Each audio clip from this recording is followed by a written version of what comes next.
মাটির চুলায় রান্না খুব সহজেই কাচ্চি বিরিয়ানি। আসসালামু আলাইকুম everyone, welcome back to my channel. কেমন আছেন আপনারা?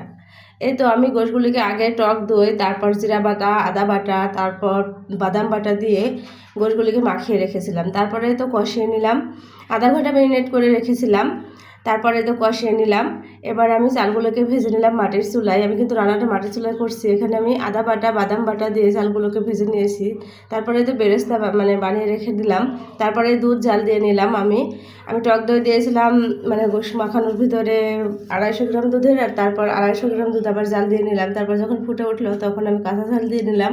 তারপর আধা ঘন্টা মতো আমি রেস্টে রেখেছিলাম। তারপরে তো শেষ পর্যায়ে এসে গোশগুলোকে রান্না করে নেওয়ার পর দিয়ে দিলাম। তারপর গোশগুলোকে ভালো মতো মিশিয়ে আবারও আমি আধা ঘন্টা রেস্টে রেখে দেবো। তারপর তৈরি হয়ে যাবে ঝটপট কাচ্চি বিরিয়ানি। এটা খেতে যে কতটা অসাধারণ লাগে মাটির চুলার রান্না, সে তো মানে সেই মজা, খেতে অসাধারণ, খুবই অসাধারণ। আজকের ভিডিও পর্যন্ত সবাই লাইক কমেন্টস করবেন। আল্লাহ হাফেজ, সবাই ভালো থাকবেন।